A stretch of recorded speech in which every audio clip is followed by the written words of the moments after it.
Pensa só numa cena, em algum lugar da Mesopotâmia, uns 7.000 anos atrás, alguém deixa um pote com grãos debaixo de chuva, Uhum, esquece ali por uns dias.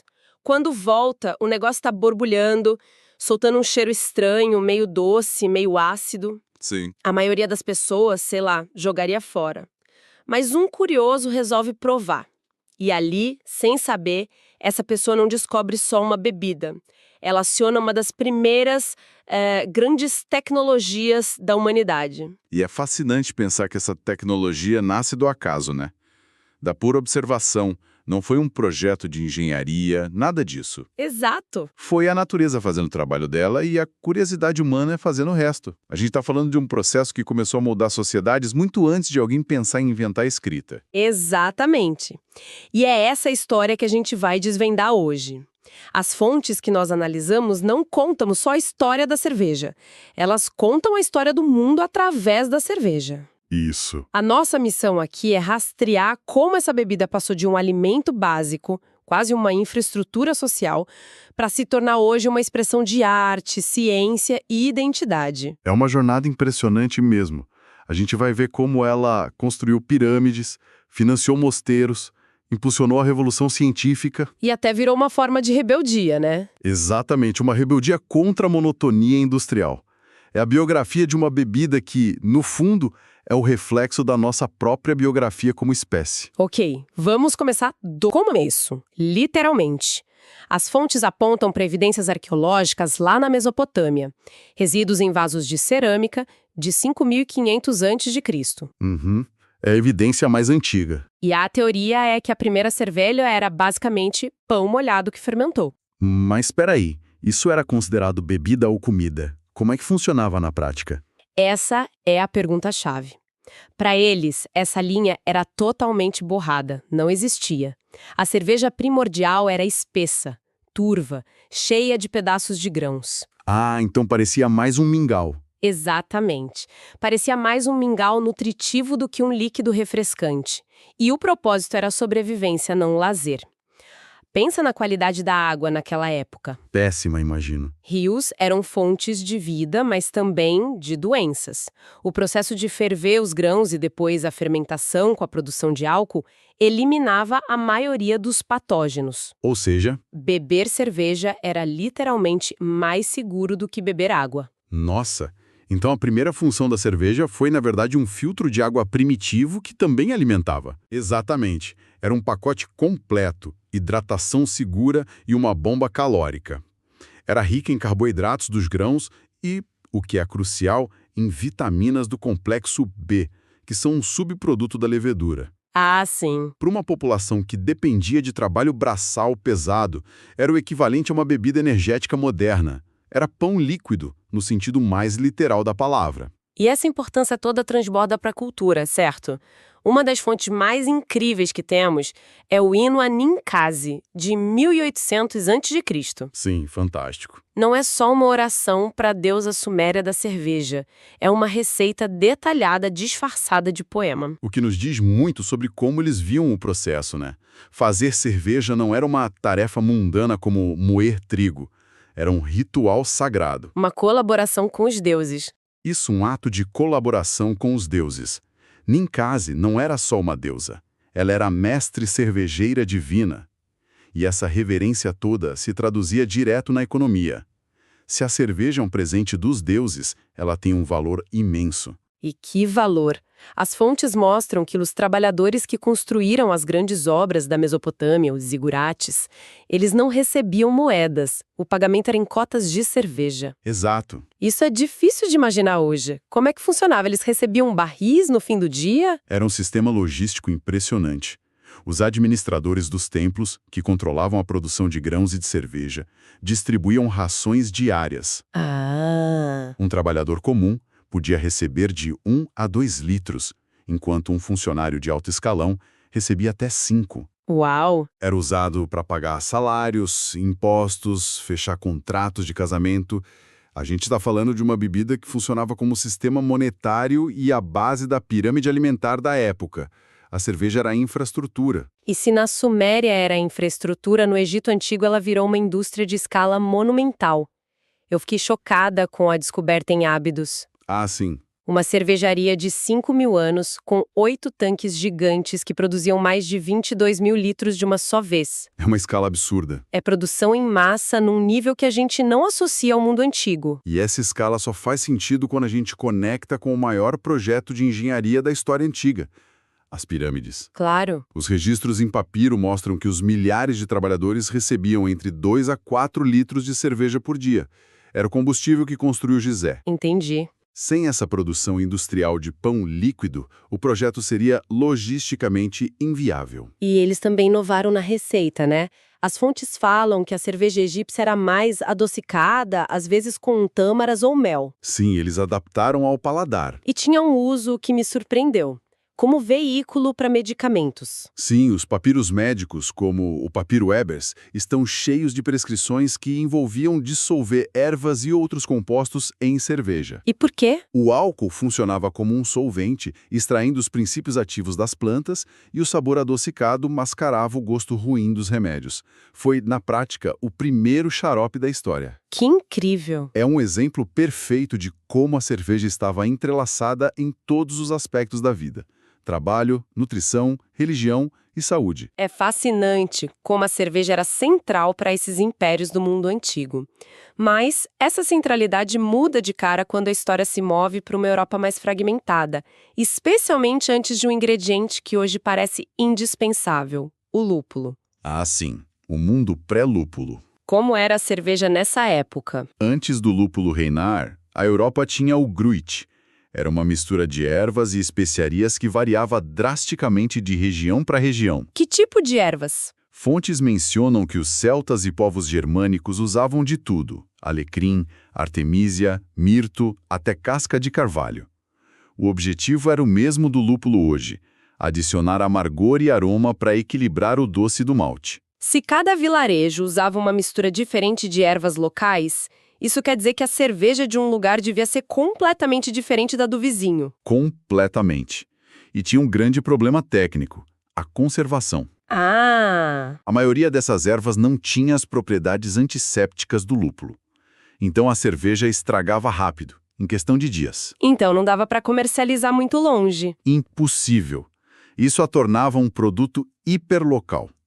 A sua cerveja era o sabor da sua terra, um símbolo de identidade e pertencimento que não podia ser replicado. E é aí que os mosteiros entram em cena e mudam o jogo.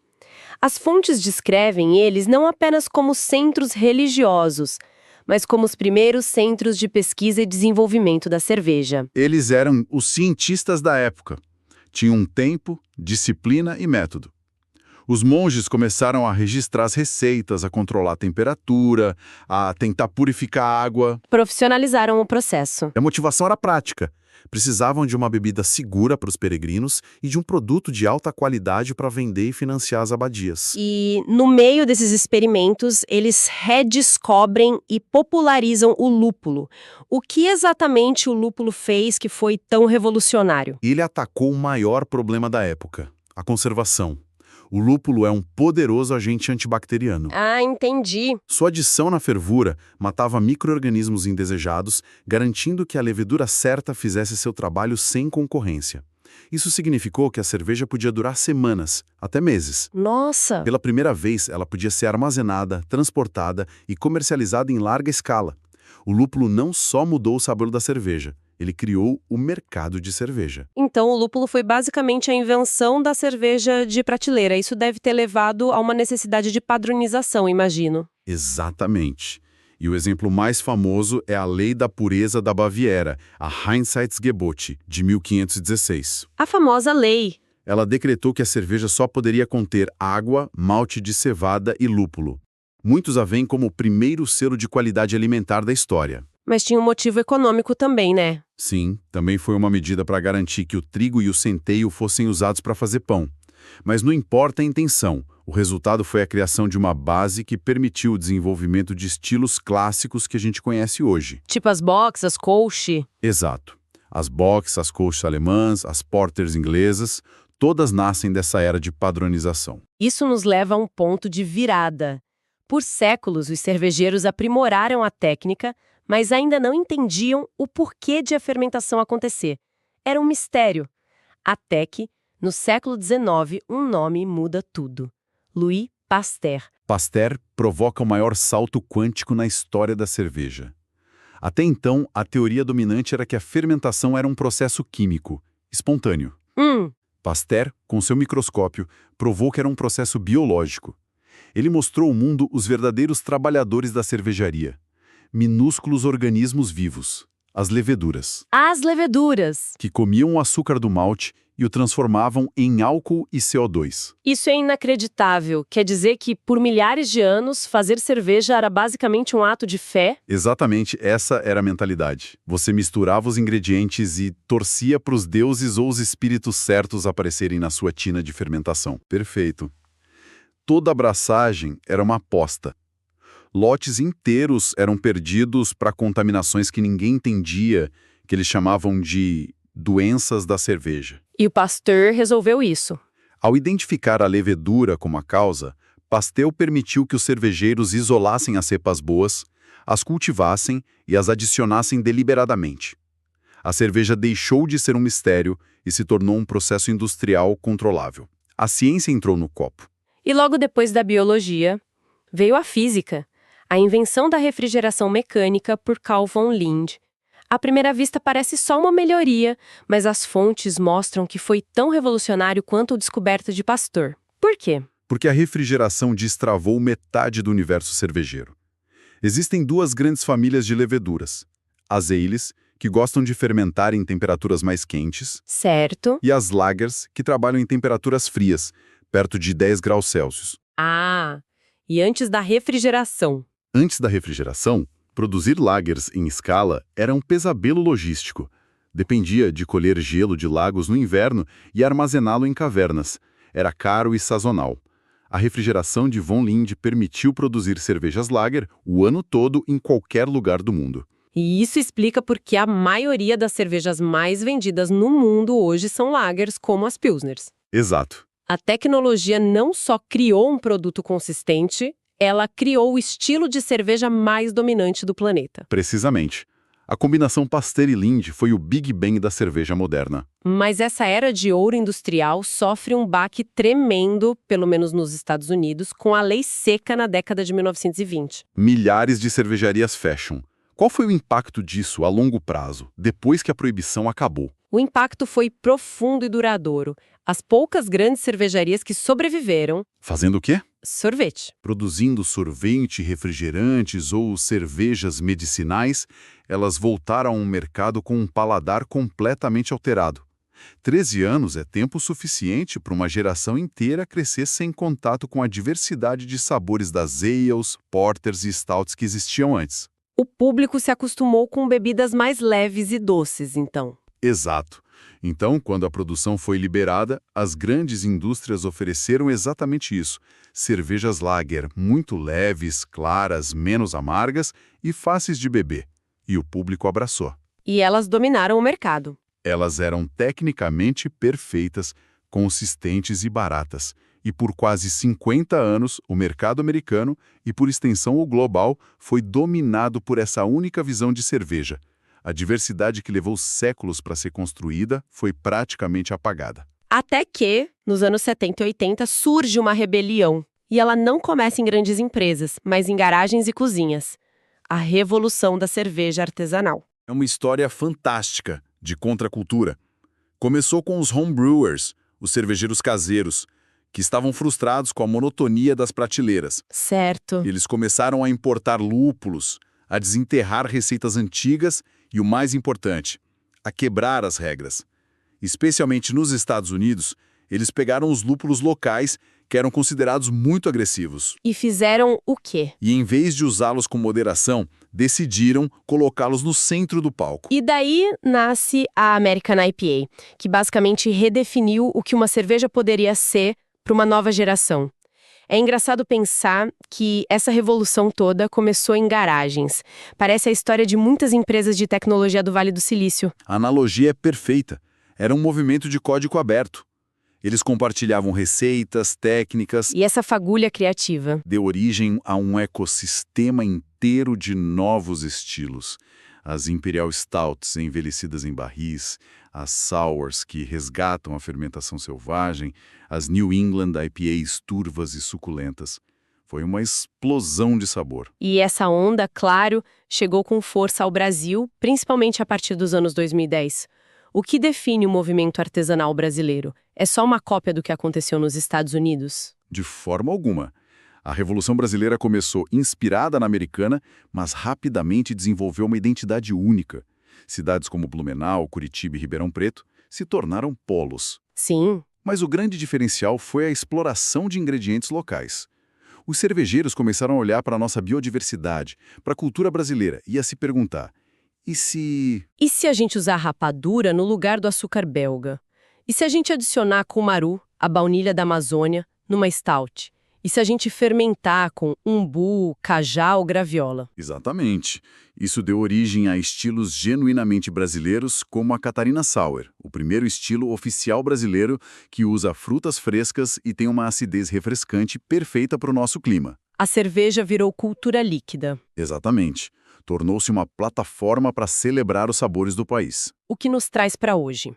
A tecnologia, que já foi o microscópio de Pasteur e o motor de von Linde, agora é a inteligência artificial. Como a IA está sendo usada numa cervejaria? É o próximo passo no controle de processos. Já existem sistemas de IA que monitoram a fermentação em tempo real, analisando dados de temperatura, densidade e pH. Para prever o resultado. Para prever o resultado final com dias de antecedência. Isso permite que o cervejeiro faça microajustes. Outras IAs são alimentadas com milhares de receitas para sugerir combinações novas de lúpulo e malte. Então a IA está se tornando uma espécie de mestre cervejeiro digital, um assistente. Exato. E olhando para o futuro, a outra grande fronteira é a sustentabilidade. A produção de cerveja consome muita água e energia. Certo. A indústria está investindo pesado em inovações como novas variedades de cevada, que precisam de menos irrigação, leveduras geneticamente editadas para fermentar mais rápido e sistemas de produção circular. Onde tudo se aproveita. Isso, onde o CO2 da fermentação é capturado e o bagaço do malte vira ração ou até biogás para a própria cervejaria. Uau! Então a jornada é realmente impressionante. Começa com um acidente, vira alimento e moeda, é padronizada pela lei, decifrada pela ciência, massificada pela indústria, reinventada pelos rebeldes. E agora está sendo otimizada pela IA e repensada pela sustentabilidade. É a história da humanidade em um copo. É. Uma das fontes que analisamos tem uma frase que resume tudo de forma brilhante. Onde há grão, há pão. Onde há pão, há fermento. E onde há fermento, existe a centelha da curiosidade humana. Cada gole é um brinde não só ao que a cerveja foi, mas ao que nós fomos. E ao que ainda podemos nos tornar. Perfeito. E para quem nos ouve, fica aqui uma reflexão. Vimos como o lúpulo na Idade Média e a refrigeração na era industrial foram inovações que definiram o sabor de suas épocas. Olhando para as ferramentas de hoje, como a edição de leveduras com CRISPR e a inteligência artificial, qual será o próximo grande salto? Qual inovação vai definir o sabor da cerveja para as futuras gerações?